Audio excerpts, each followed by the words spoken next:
어제까지 멀쩡하던 사람이 오늘 아침 갑자기 쓰러지는 남일 같으신가요? 아닙니다. 조용히 다가오는 경고를 놓치면 단 한순간에 인생이 뒤집힙니다. 저는 30년간 뇌혈관과 뇌 건강을 연구해온 김도연 박사입니다. 제가 이 분야를 연구하게 된 계기는 아버지를 갑작스럽게 떠나보내면서였어요. 평소 건강하셨던 아버지가 어느 날 아침 화장실에서 쓰러지셨는데 뇌출혈이었어요. 그때 저는 막내 의학도였는데 왜 미리 신호를 알아차리지 못했을까 하는 자책감이 정말 컸어요. 그 이후로 30년간 뇌혈관 질환의 전조 신호를 연구해 왔습니다. 뇌출혈은 정말 무서운 질환이에요. 한번 발생하면 생명이 위험할 뿐만 아니라 살아남더라도 심각한 후유증이 남을 수 있거든요. 언어장애, 운동장애, 인지기능 저하 등 평생을 고통받을 수 있는 결과들이 기다리고 있어요.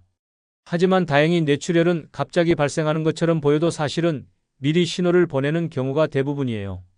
제가 30년간 연구하면서 확인한 것은 뇌출혈 환자의 85% 이상이 발병 전 24-72시간 사이에 뚜렷한 전조 증상을 경험했다는 거예요. 문제는 많은 분들이 이런 신호들을 단순한 피로나 스트레스, 나이 때문이라고 생각하고 넘어간다는 거죠. 오늘은 절대 무시하면 안 되는 뇌출혈 전조 신호를 정확히 짚어드리고 집에서 바로 적용할 수 있는 대응 요령까지 자세히 알려드리겠습니다. 이 정보는 정말 생명을 구할 수 있는 소중한 내용들이에요. 한 사람이라도 더 많은 분이 이 정보를 알고 있다면 불행한 일을 미리 막을 수 있거든요. 특히 60대 이상 시니어분들은 더욱 주의하셔야 해요.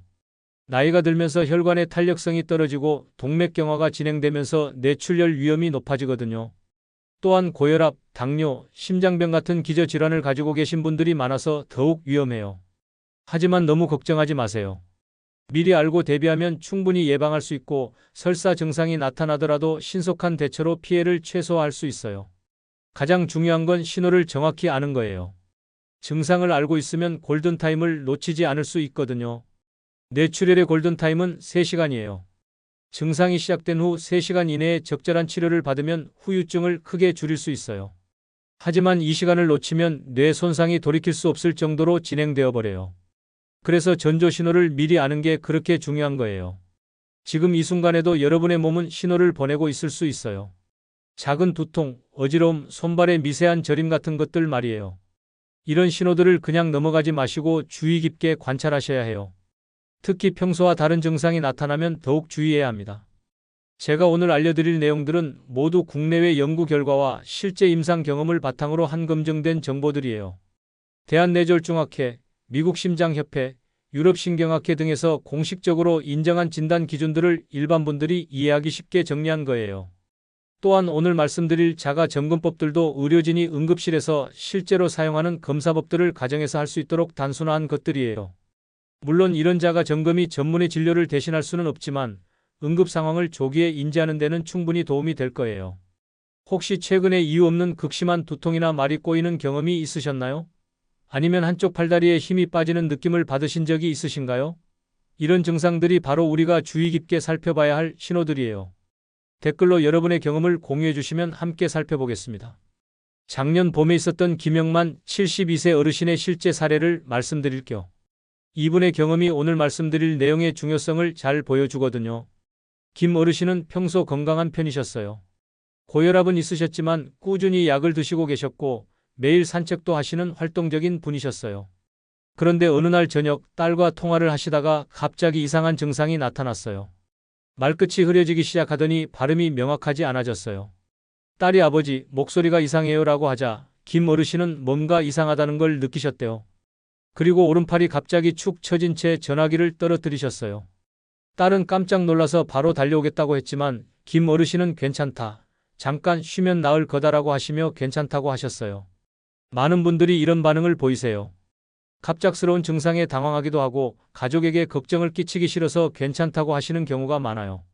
하지만 그날 밤부터 상황이 급격히 악화되었어요. 잠자리에 들었는데 머리가 쪼개질 듯 아파오기 시작했어요. 평생 경험해보지 못한 극심한 통증이었다고 해요. 마치 머리를 망치로 내려치는 것 같은 느낌이었다고 하세요. 그리고 구토까지 이어졌어요. 김 어르신은 그래도 참고 견디셨어요. 진통제를 드시고 잠을 자면 나을 거라고 생각하셨거든요. 하지만 다음날 아침이 되어도 두통은 계속되었고 더 심각한 증상들이 나타나기 시작했어요. 침대에서 일어나려는데 몸의 균형이 잡히지 않았어요. 화장실에 가시려고 걸으시는데 발이 휘청거리면서 벽을 짚어야 했어요. 평소 걸음걸이가 안정적이셨던 분이 갑자기 비틀거리며 걸으시게 된 거죠. 그때서야 가족들이 사태의 심각성을 깨달았어요. 급히 119를 불러서 응급실로 이송되었죠. 병원에서 검사를 받아보니 뇌출혈 진단을 받으셨어요. 다행히 큰 혈관이 아닌 작은 혈관에서 출혈이 일어난 경우라 생명에는 지장이 없었지만 치료 시기가 늦어져서 회복 기간이 길어졌어요. 만약 첫 증상이 나타났을 때 바로 병원에 갔다면 훨씬 좋은 결과를 얻을 수 있었을 거예요. 김 어르신은 지금 다행히 많이 회복되셨어요. 3개월간의 재활치료를 받으시고 현재는 일상생활이 가능한 상태예요. 하지만 여전히 오른쪽 손의 세밀한 동작에는 약간의 어려움이 있으세요. 젓가락질이나 글씨 쓰기가 예전만큼 자유롭지 않다고 해요. 이분의 사례에서 우리가 배울 수 있는 중요한 교훈들이 있어요. 첫째, 전조 신호는 분명히 있었다는 거예요. 말끝이 흐려지고 팔에 힘이 빠진 것, 그리고 극심한 두통과 구토가 바로 뇌출혈의 전형적인 전조 증상들이었어요. 둘째, 조기 대응의 중요성이에요. 첫 증상이 나타났을 때 바로 119에 신고했다면 골든타임 내에 치료를 받을 수 있었을 거예요. 단 몇 시간의 차이가 평생의 후유증을 좌우할 수 있다는 걸 보여주는 사례예요. 셋째, 증상을 가볍게 여기면 안 된다는 거예요. 잠깐 쉬면 나을 거야, 나이 들어서 그런 거야 이런 생각으로 넘어가면 정말 위험해요. 평소와 다른 증상이 나타나면 일단 의심하고 확인해보는 자세가 필요해요. 김 어르신께서 나중에 저에게 하신 말씀이 인상적이었어요. 박사님, 그때 뇌출혈에 대해 조금이라도 알았다면 바로 병원에 갔을 텐데 무지한 게 죄였어요 라고 하시더라고요. 그래서 제가 더욱 이런 정보를 널리 알리고 싶어요. 이 이야기를 끝까지 들어야 전체 흐름을 알 수 있습니다. 전조 신호는 분명히 있었고 단 몇 가지 대응 방법만 알았어도 큰 후유증을 줄일 수 있었어요. 김 어르신 같은 불행한 일이 더 이상 반복되지 않았으면 좋겠어요. 혹시 아직 구독과 좋아요를 누르지 않으셨다면 지금 바로 눌러주세요. 이 채널은 여러분의 건강을 지키는 정말 중요한 정보들만 엄선해서 전해드립니다. 끝까지 보시면 왜 지금 당장 이런 지식을 습득해야 하는지 절실히 깨닫게 되실 거예요. 마지막에 나올 생명을 구하는 3초 점검법을 모르시면 지금까지의 모든 정보가 무용지물이 될 수 있어요. 이렇게 작은 인지 하나가 여러분과 가족의 생명을 바꿀 수 있습니다. 이제 일상에서 포착해야 할 구체적인 신호들을 하나씩 자세히 짚어보겠습니다. 뇌출혈을 의심해야 할 전조 신호들을 지금부터 하나씩 자세히 분석해 보겠습니다. 제가 30년간 연구하면서 확인한 가장 중요한 6가지 신호를 말씀드릴게요. 이 신호들을 정확히 알고 계시면 생명을 구할 수 있어요. 첫 번째 신호는 갑작스러운 망치 두통입니다. 이건 정말 특별한 두통이에요. 평생 느껴보지 못한 번개 같은 통증이 갑자기 시작되는 거예요. 일반적인 두통과는 완전히 다른 양상을 보여요. 환자분들이 표현하는 걸 들어보면 머리를 망치로 내려치는 것 같다, 뒤통수를 칼로 찌르는 것 같다 이런 식으로 말씀하세요. 국내 질병관리청 자료와 해외 신경과학회 연구 결과를 보면 이런 급성 두통은 즉시 응급조치를 해야 할 경고 신호로 분류되어 있어요. 미국 신경과학회에서는 이를 벼락두통이라고 부르면서 응급실 직행을 권고하고 있어요. 박성우 69세 어르신의 경우를 보면 이런 두통의 특징을 잘 알 수 있어요. 어르신은 평소 가끔 가벼운 두통을 앓으시는 편이었는데 어느 날 샤워를 하시다가 갑자기 뒤통수를 치는 듯한 극심한 통증이 시작되었어요. 너무 아파서 샤워를 중단하고 욕실 바닥에 주저앉으셨다고 해요. 그리고 곧바로 구토가 동반되었어요. 뇌출혈로 인한 두통은 단순한 통증에서 끝나지 않고 메스꺼움과 구토를 함께 동반하는 경우가 많아요. 뇌압이 갑자기 상승하면서 뇌간의 구토 중추가 자극받기 때문이에요. 이런 두통이 시작되면 통증 시작 시각을 정확히 확인하는 게 중요해요. 나중에 의료진이 치료 계획을 세울 때 발병 시간이 매우 중요한 정보가 되거든요. 그리고 망설이지 말고 즉시 119에 연락해야 해요. 여기서 주의할 점은 진통제로 버티려고 하면 안 된다는 거예요. 많은 분들이 약 먹고 좀 견뎌보자라고 생각하시는데 이런 극심한 두통은 진통제로 해결될 문제가 아니에요. 오히려 시간만 지연시켜서 치료 시기를 놓칠 수 있어요. 최근에 경험한 두통이 평소와 전혀 달랐던 적이 있으신가요? 두 번째 신호는 한쪽 힘이 빠지거나 감각에 이상이 생기는 것입니다. 팔이나 다리 한쪽이 갑자기 들리지 않거나 젓가락을 놓치는 증상이 나타나요. 이는 뇌출혈이 운동신경이나 감각신경을 침범했을 때 나타나는 전형적인 증상이에요. 세계보건기구에서는 편측마비나 감각 저하를 즉시 대응해야 할 뇌졸중의 핵심 신호로 제시하고 있어요. 유럽신경학회에서도 이런 증상이 나타나면 30분 이내에 응급실에 도착할 것을 권고하고 있어요. 정수경 74세 어머님의 경우가 대표적인 예예요. 어머님은 평소 차를 즐기시는 분이었는데 어느 날 오후 차를 드시다가 갑자기 오른팔에 힘이 없어져서 찻잔을 떨어뜨리셨어요. 처음에는 깜짝 놀라셨지만 손목이 삐었나 하고 생각하셨대요. 하지만 계속 관찰해보니 오른팔 전체에 힘이 제대로 들어가지 않았어요. 물건을 들어 올리기도 어렵고 젓가락질도 평소처럼 할 수 없었어요. 또한 오른팔의 감각도 무뎌진 느낌이 들었다고 해요. 뜨거운 걸 만져도 감각이 둔하더라고 하시더라고요. 이런 증상을 확인하는 간단한 방법이 있어요. 양팔을 앞으로 뻗어서 10초 동안 올려보는 거예요. 정상이라면 양팔이 같은 높이로 유지되어야 하는데 한쪽에 문제가 있으면 그쪽 팔이 서서히 처지게 돼요. 또는 양손으로 박수를 쳐보거나 주먹을 쥐었다 폈다 하는 동작도 도움이 돼요. 여기서 주의할 점은 잠깐 나아졌다고 해서 안심하면 안 된다는 거예요. 뇌출혈 초기에는 증상이 왔다 갔다 하는 경우가 많아요. 잠깐 좋아졌다고 해서 괜찮다고 생각하면 위험해요. 한 번이라도 이런 증상이 나타났다면 반드시 전문의 진료를 받으셔야 해요. 양팔 올리기 테스트를 지금 바로 해보시겠어요? 세 번째 신호는 말이 꼬이거나 알아듣기 어려워지는 증상입니다. 발음이 흐려지거나 간단한 문장을 이해하지 못하게 되는 거예요. 이는 언어를 담당하는 뇌부위에 출혈이 발생했을 때 나타나는 증상이에요.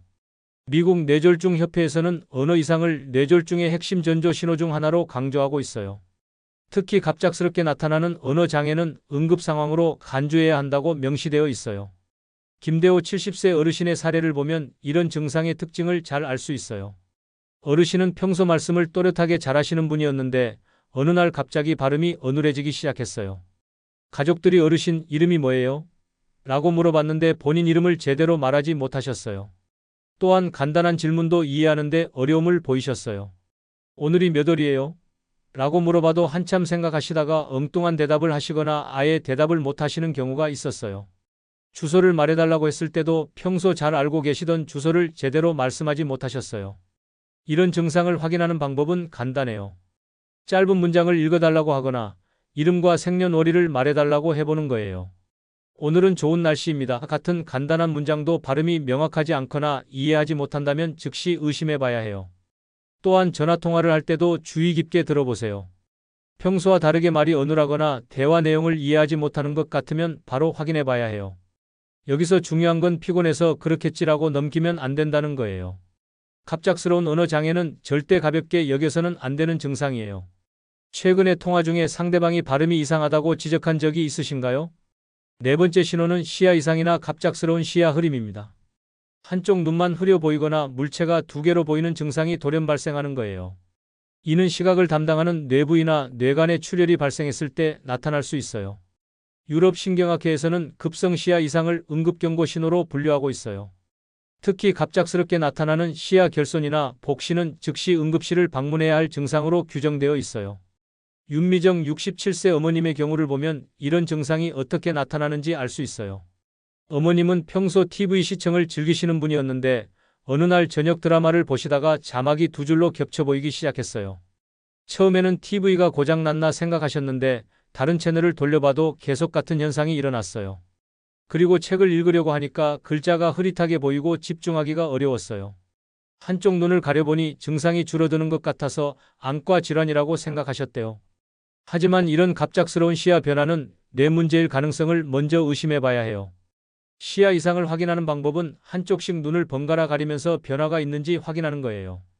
또한 손가락으로 시야의 각 부분을 가리키면서 잘 보이는지 확인해 볼 수도 있어요. 갑자기 한쪽 시야가 어둡게 보이거나 아예 보이지 않는다면 즉시 응급실로 가야 해요. 여기서 주의할 점은 단순한 안과 증상으로만 오해하기 쉽다는 거예요. 많은 분들이 나이 들어서 눈이 침침해지는구나라고 생각하시는데 갑작스럽게 나타나는 시야 변화는 다른 차원의 문제일 수 있어요. 어제와 확연히 다른 시야 흐림을 느끼신 적이 있으신가요? 다섯 번째 신호는 심한 어지럼증과 균형 상실, 그리고 구토입니다. 바닥이 흔들리는 느낌이 들거나 똑바로 걷기 힘들어지고 메스꺼움과 구토가 동반되는 증상이에요. 이는 손해나 뇌간에 출혈이 발생했을 때 주로 나타나요. 손해는 우리 몸의 균형과 협조 운동을 담당하는 부위예요. 여기에 문제가 생기면 걷기, 서기, 손동작 등의 심각한 장애가 나타나요. 국내외 연구 결과를 보면 후두부 출혈이나 손의 침범 시 어지럼증과 조화 운동 장애가 주요 증상으로 나타난다고 보고되어 있어요. 오손주 73세 어머님의 경우가 대표적인 예예요. 어머님은 평소 균형 감각이 좋으셨던 분인데 어느 날 갑자기 어지럼증이 시작되었어요. 처음에는 빈혈인가 하고 생각하셨는데 증상이 계속되고 더 심해졌어요. 직선으로 걸으려고 해도 좌우로 크게 흔들리면서 제대로 걸을 수 없었어요. 화장실에 가려고 해도 벽을 짚고 가야 할 정도였어요. 또한 간단한 동작도 제대로 할 수 없었어요. 젓가락질이나 컵에 물을 따르는 것 같은 일상적인 동작이 평소보다 훨씬 어려워졌어요. 이런 증상을 확인하는 방법으로는 발끝에서 발뒤꿈치로 이어지는 직선 걷기를 해보는 거예요. 정상이라면 일직선으로 10걸음 정도는 무리 없이 걸을 수 있어야 해요. 또한 손가락으로 코끝을 찍는 동작을 반복해보는 것도 도움이 돼요. 여기서 특히 주의할 점은 혈압이 높은 분들이에요. 고혈압이 있는 상태에서 이런 어지럼증이 나타나면 지체 없이 119에 연락하셔야 해요. 혈압 상승과 함께 나타나는 어지럼증은 뇌출혈의 강력한 신호일 수 있거든요. 갑자기 균형이 무너져서 벽을 짚어야 했던 적이 있으신가요? 6번째 신호는 뒷목 뻣뻣함과 혈압 급상승입니다. 목이 돌처럼 굳어서 움직이기 어려워지고 수축기 혈압이 평소보다 크게 치솟는 증상이에요. 이는 뇌출혈로 인해 뇌압이 상승했을 때 나타나는 전형적인 증상들이에요. 아시아 뇌혈관 연구그룹에서 발표한 자료에 따르면 급성 뇌출혈 전후에 혈압 변동과 목 경직이 동반되는 경우가 매우 많다고 보고되어 있어요. 특히 수막 자극 증상이라고 불리는 목 경직은 뇌출혈의 중요한 신호 중 하나예요. 최은아 66세 어머님의 경우를 보면 이런 증상의 특징을 잘 알 수 있어요. 어머님은 평소 혈압이 130-140 정도로 약간 높은 편이셨는데 어느 날 갑자기 180 이상으로 치솟았어요. 동시에 목이 뻣뻣해져서 고개를 앞뒤로 젖히거나 좌우로 돌리기가 어려워졌어요. 목의 뻣뻣함은 단순한 목 결림과는 차원이 달라요. 마치 목에 철판이 들어간 것처럼 굳어져서 조금이라도 움직이려고 하면 극심한 통증이 따라와요. 또한 밝은 빛을 보면 눈이 아프고 간 공포증, 소음에도 민감해지는 경우가 많아요. 이런 증상이 나타나면 가정혈압계로 즉시 혈압을 측정해 보세요. 평소보다 30mm Hg 이상 높게 나오면서 목 경직이 동반된다면 매우 위험한 신호예요. 이때는 혈압 수치만 보고 혼자 판단하지 말고 즉시 응급실로 가야 해요. 혈압약을 드시고 계신 분들도 주의하셔야 해요. 평소 약물로 잘 조절되던 혈압이 갑자기 조절되지 않으면서 급상승한다면 뇌혈관에 문제가 생겼을 가능성을 의심해 봐야 해요. 오늘 아침 혈압이 평소보다 많이 높지 않으셨나요? 이제 이런 신호들을 알았으니 다음 단계가 중요해요.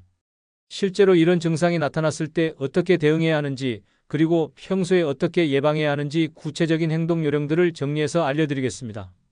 뇌출혈에 대비한 행동 요령과 생활 루틴을 지금부터 단계별로 자세히 알려드리겠습니다. 앞서 전조 신호들을 확인하는 방법을 배웠으니 이제는 실제 상황에서 어떻게 대응해야 하는지 구체적인 실천 방안을 말씀드릴게요.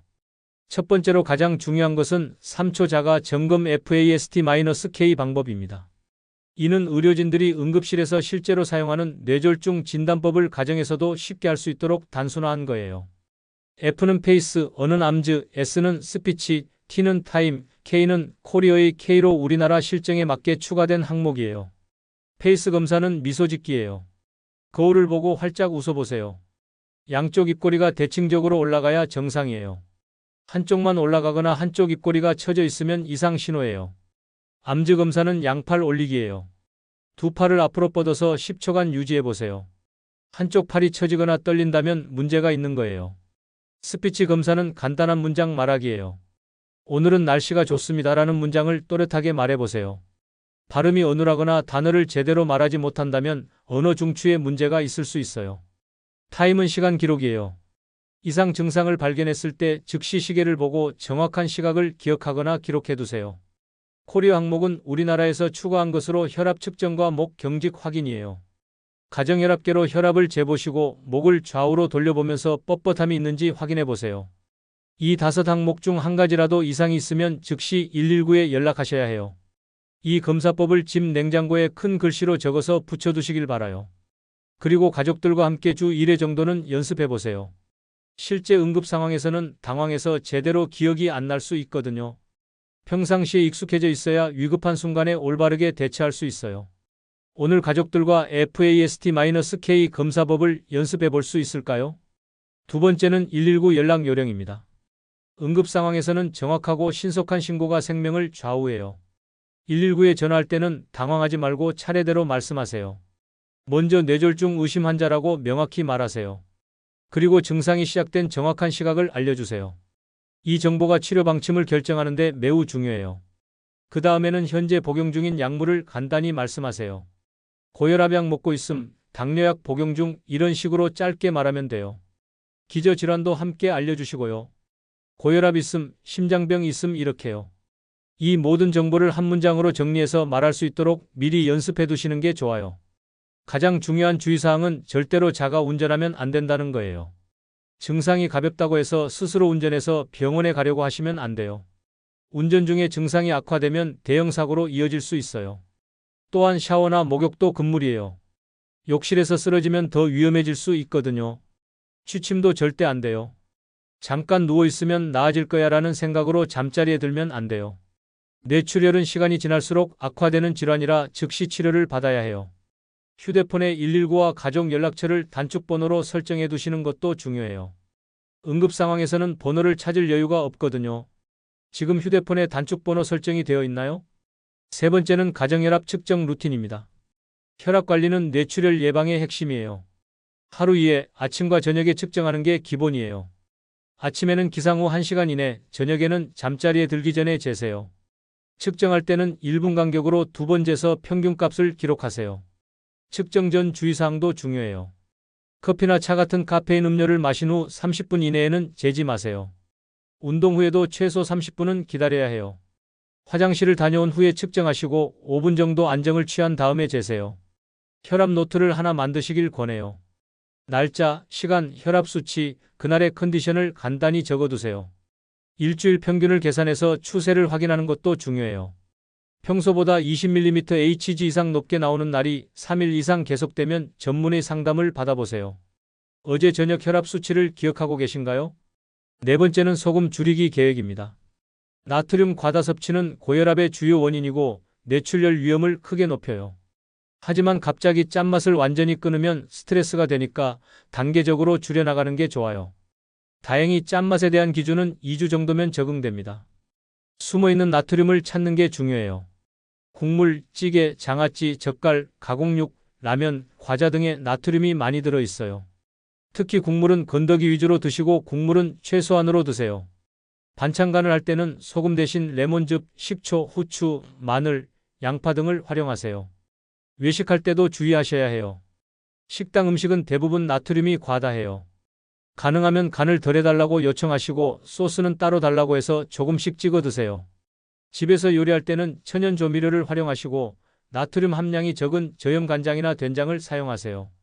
오늘 저녁 메뉴에서 국물을 반 공기 이내로 줄여볼 수 있을까요?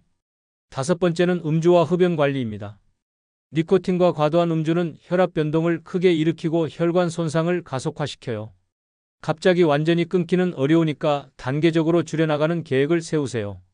금연의 경우 끊는 날을 정하고 대체 행동을 미리 준비해 두세요. 담배 대신 할 수 있는 활동들, 예를 들어 심호흡, 스트레칭, 산책, 손에 뭔가 쥐고 있기 등을 준비해 두세요. 금주의 경우에는 술자리 횟수부터 줄여보세요. 일주일에 1회 한 번에 마시는 잔수도 목표를 정해서 체크하세요. 음주 다이어리를 써보는 것도 도움이 돼요. 언제 어디서 얼마나 마셨는지 기록해보면 본인의 음주 패턴을 파악할 수 있어요. 스트레스를 받을 때 술을 찾게 되는지 특정 상황에서 과음하게 되는지 알 수 있거든요. 이번 주 목표 음주량을 몇 잔으로 정해보실 수 있을까요? 여섯 번째는 30분 걷기와 계단 이용하기입니다. 규칙적인 유산소 운동은 혈압을 안정시키고 혈관 건강을 개선하는 데 매우 효과적이에요. 빠른 보행과 계단 오르기는 전신순환을 활성화시켜서 뇌혈관 건강에 도움이 돼요. 무릎이나 관절에 부담이 있으시면 평지 걷기부터 시작하세요. 처음에는 10분씩 하루 3번으로 나누어서 해도 충분해요. 총 30분을 채우는 게 목표예요. 계단을 이용할 때는 손잡이를 꼭 잡으시고 천천히 오르내리세요. 운동 강도는 옆 사람과 대화할 수 있을 정도로 하시면 돼요. 너무 숨이 차거나 가슴이 두근거리면 강도를 낮추세요. 운동 전후에는 간단한 스트레칭도 함께 하시고 충분한 수분 섭취도 잊지 마세요. 오늘 10분씩 3번 걷기가 가능하신가요? 7번째는 수면과 스트레스 관리입니다. 7시간 이상의 충분한 수면은 혈압 안정에 핵심적이에요. 수면 부족은 스트레스 호르몬을 증가시켜서 혈압 상승의 원인이 되거든요. 수면의 질을 높이기 위해서는 취침 2시간 전부터 카페인 섭취를 피하고 야식도 드시지 마세요. 밤에 스마트폰이나 TV 화면을 보는 것도 수면을 방해하니까 자제하세요. 대신 미지근한 샤워를 하고 독서나 명상 같은 이완 활동을 하세요. 침실 환경도 중요해요. 온도는 18-20도 정도로 서늘하게 유지하고 빛이 들어오지 않도록 암막 커튼을 사용하세요. 소음도 최대한 차단하고 편안한 침구를 사용하세요. 스트레스 관리 방법으로는 규칙적인 명상이나 심호흡 연습을 권해요. 하루에 10-15분 정도만 조용한 곳에서 깊게 숨을 쉬면서 마음을 가라앉히세요. 취미 활동이나 사회적 교류도 스트레스 해소에 도움이 돼요. 어젯밤에 11시 이전에 잠드셨나요? 8번째는 복용 약물과 보충제 안전점검입니다. 해열 진통제나 일부 허브 보충제가 혈압이나 혈액 응고에 영향을 줄 수 있어요. 특히 아스피린, 이부프로펜 같은 소염 진통제는 장기 복용 시 출혈 위험을 높일 수 있어요. 새로운 약물이나 건강보조식품을 시작하거나 중단할 때는 반드시 전문의와 상의하세요. 특히 은행잎 추출물, 마늘 추출물, 생선기름 같은 건강보조식품도 혈액 응고에 영향을 줄 수 있어서 주의가 필요해요. 현재 복용 중인 모든 약물과 보충제 목록을 한 장에 정리해서 지갑에 넣어두세요. 응급 상황에서 의료진에게 정확한 정보를 제공할 수 있어요. 약물명, 용량, 복용 횟수, 복용 시작일까지 적어두시면 더 좋아요. 지금 드시고 계신 모든 약물과 보충제 목록이 한 장으로 정리되어 있나요? 이 8가지 실천법을 꾸준히 지키시면 뇌출혈 위험을 크게 줄일 수 있어요. 무엇보다 중요한 건 꾸준함이에요. 하루 이틀 해보고 포기하지 마시고 생활 습관으로 만드셔야 해요. 이제 오늘 내용의 핵심을 정리해서 마무리해드리겠습니다. 오늘 우리는 뇌출혈이 예고 없이 닥치는 무서운 질병이 아니라 분명한 신호를 미리 보내고 있다는 중요한 사실을 확인했습니다. 제가 30년간 연구하면서 확인한 것은 대부분의 뇌출혈 환자들이 발병 전에 뚜렷한 전조 증상을 경험했다는 거예요. 문제는 이런 신호들을 올바르게 인식하지 못하고 넘어간다는 것이었죠. 잘못된 상식들을 먼저 정리해 보겠습니다. 많은 분들이 극심한 두통을 단순히 진통제로만 달래려고 하세요. 나이 들면 머리 아픈 것도 당연하지라고 생각하면서 참고 넘어가는 경우가 정말 많아요. 또한 말이 꼬이거나 발음이 어눌해져도 피곤해서 그렇겠지, 스트레스 받아서 그런 거겠지 하며 가볍게 여기는 경우도 흔해요. 한쪽 팔다리에 힘이 빠지거나 시야가 흐려져도 어깨가 결려서 그런가, 눈이 침침해지는 나이구나 하고 넘기시는 분들이 많아요. 어지러움이나 균형감 상실도 혈압 때문이겠지, 빈혈인가 보다 하면서 단순하게 생각하시고요. 이런 잘못된 인식들이 골든타임을 놓치게 만드는 주요 원인이에요. 반면 올바른 관리법은 완전히 다릅니다. 평생 경험해보지 못한 극심한 두통이 갑자기 시작되면 즉시 119에 연락하는 것이 정답이에요. 말이 꼬이거나 한쪽 팔다리에 이상이 생기면 FAST-K 검사법으로 즉시 확인하고 응급실로 가야 해요. 시야 이상이나 어지러움, 목 경직 같은 증상들도 절대 가볍게 여기면 안 돼요. 이런 증상들은 모두 뇌에서 보내는 긴급 경고 신호거든요. 평상시에는 소금 섭취를 줄이고 규칙적인 혈압 측정과 적당한 운동으로 혈관 건강을 관리해야 해요. 이런 신호들을 무시했을 때와 제대로 대응했을 때의 차이는 정말 극명해요. 무시하면 남는 것은 긴 재활 기간과 평생 안고 가야 할 후유증, 그리고 그때 알았더라면이라는 깊은 후회뿐이에요. 뇌출혈 후유증은 정말 심각해요. 언어장애로 인해 가족과의 대화도 어려워지고 운동장애로 인해 혼자서는 일상생활을 하기 어려워져요. 인지 기능도 떨어져서 예전처럼 판단하고 기억하는 능력이 현저히 감소해요. 이런 상황이 되면 본인은 물론 가족들도 함께 고통받게 돼요.